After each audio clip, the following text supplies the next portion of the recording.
Hi, I'm Simon. I love making things, and today I'm going to show you how I made a Star Wars droid.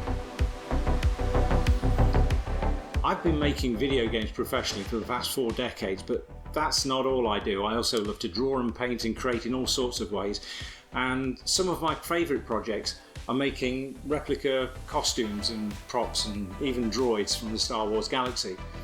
And like you, I love seeing the work of other makers online and how they got to what they do. So I decided for the first time ever, I'm going to start videoing my stuff and put it online to share. So a few months ago, I was approached by the director of a Star Wars fan film that's set around the era of the New Republic, straight after Return of the Jedi. And what was needed was a droid that could act as a sort of futuristic lie detector in an interrogation scene used by agents of the New Republic. So I drew inspiration from the iconic interrogation droid that appears in Princess Leia's cell in Episode 4, A New Hope. But because the fan film was set post-Return of the Jedi, I had to put my own spin on it and envision how the techs of the New Republic might modify it for their own purposes. Fortunately, I discovered a 3D printable model of the interrogation droid crafted by the skilled Dave Moog.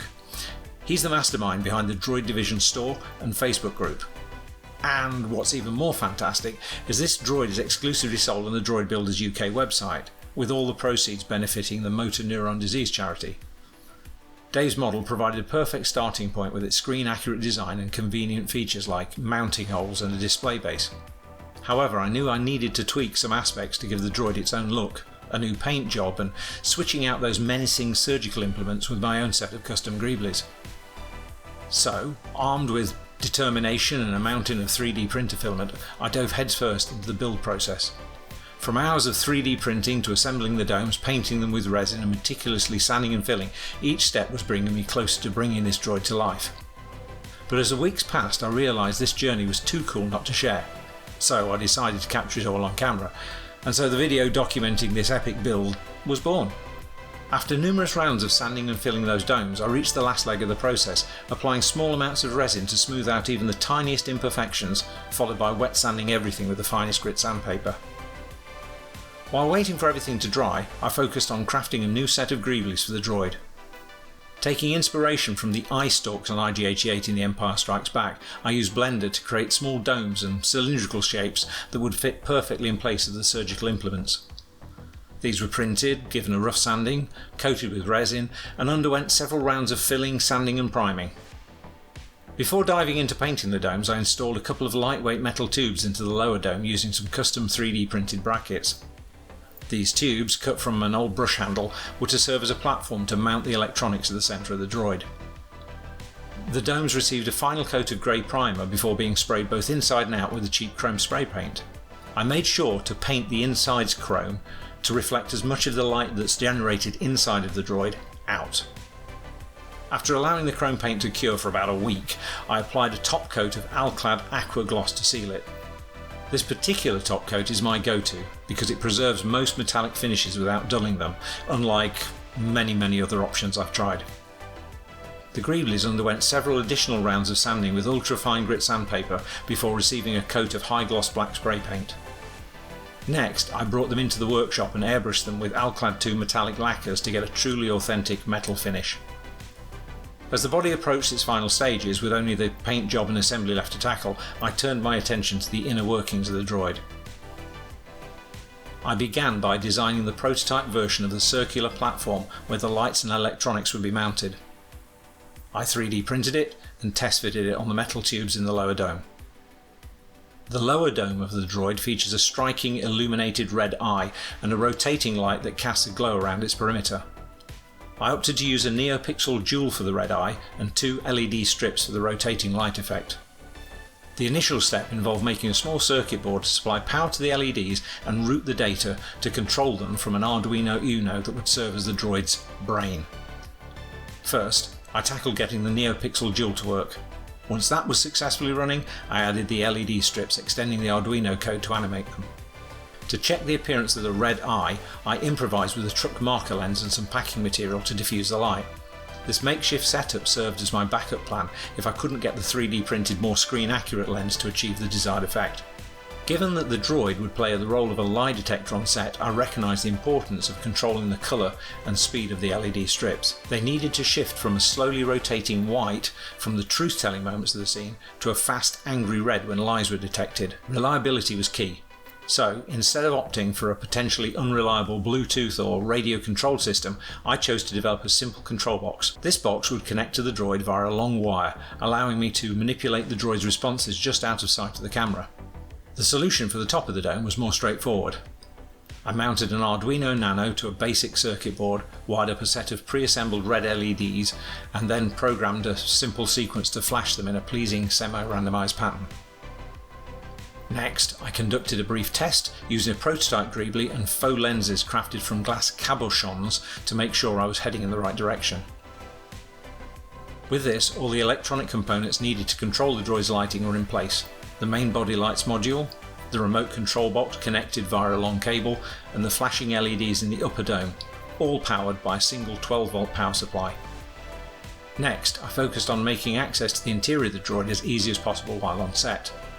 While Dave's original model was designed for display with the upper dome slotting into the octagonal perimeter, I knew that I needed a quicker and easier way to take the dome on and off. I decided to create some magnetic connectors that would attach to the top and bottom domes.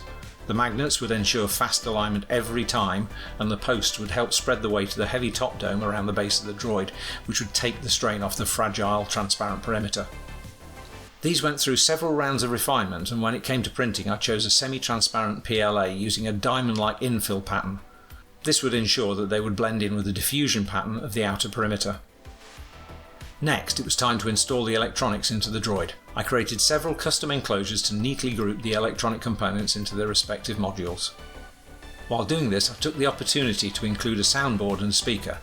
While live audio isn't necessary for the fan film, it was something I wanted to incorporate into my droid for his life as a display piece afterwards. I also took the time to design and 3D print the control box.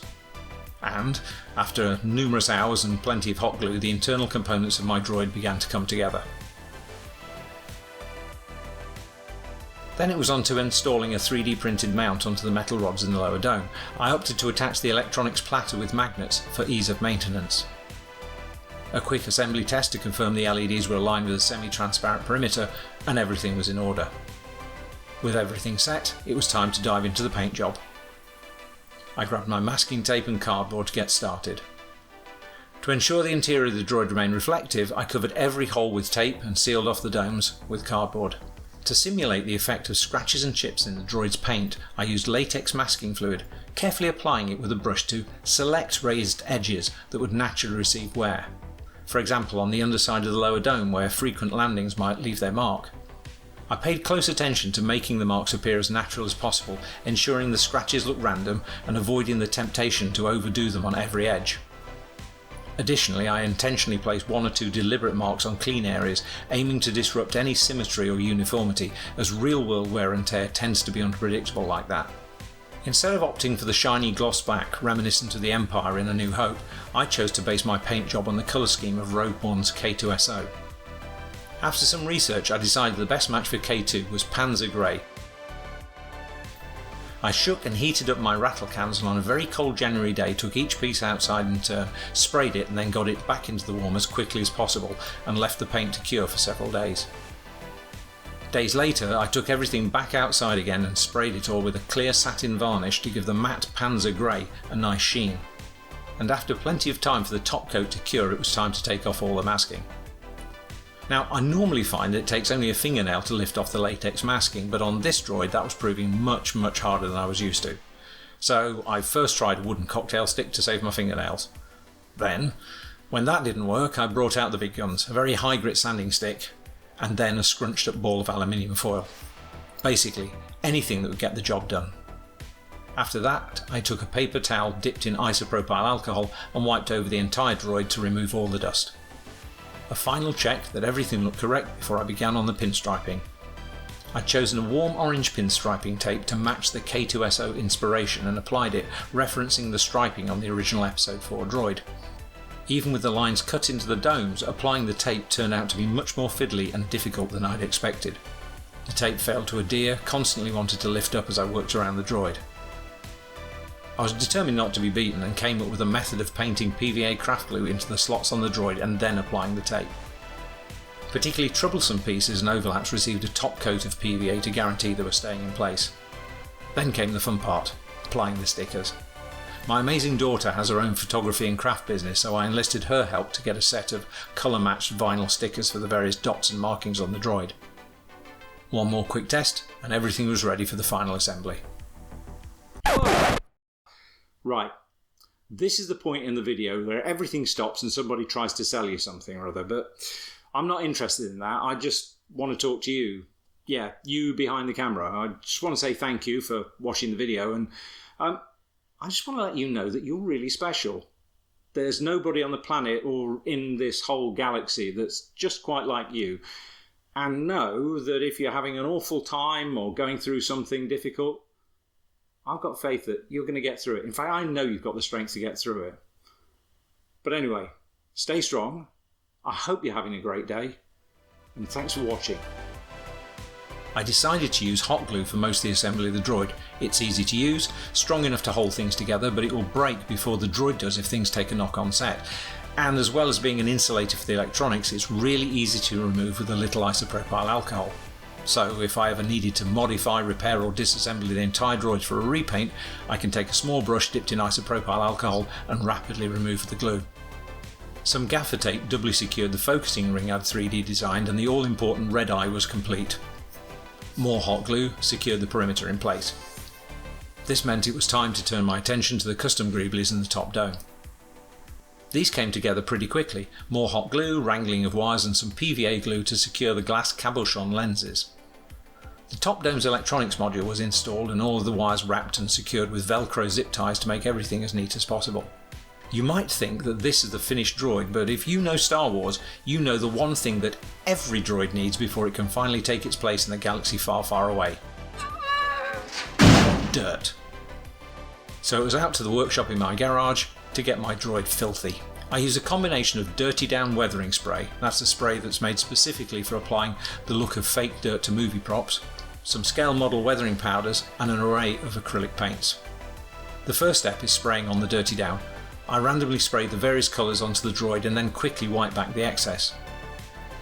All the time I'm thinking of where the dirt would most accumulate, and when it comes to wiping, I think of what a New Republic tech operator might do with an oily rag to quickly clean off a dusty droid. In this case, a good clean on the upper surfaces and less attention to recesses and what's underneath. Then I move on to dabbing on splotches of acrylic paint, wiping them back, breaking up the pristine paint job and giving the droid its own story. I water down paint and dab it on, lots on the undersides of elements like the greeblies, and let it run down, simulating oil drips, hydraulic fluid and other liquids that have leaked and made their mark. I use a variety of colours, burnt sienna, burnt umber, yellow ochre and Payne's grey, which is very dark but not quite a straight black. It's a constant process of applying fake dirt, wiping it back and building up layers that gives the droid a sense of story, of having lived for a time in its world. As I worked on the underside simulating oil drips and spills, I realised I needed a radical if potentially reckless solution.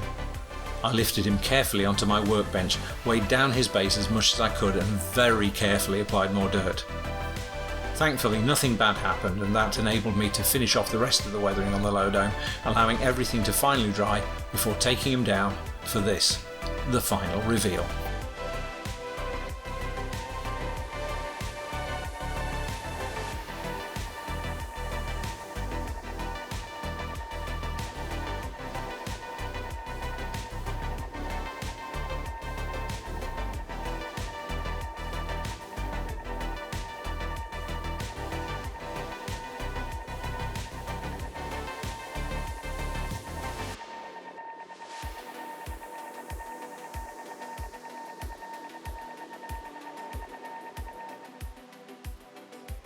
So there you go, that's how I built an interrogation droid.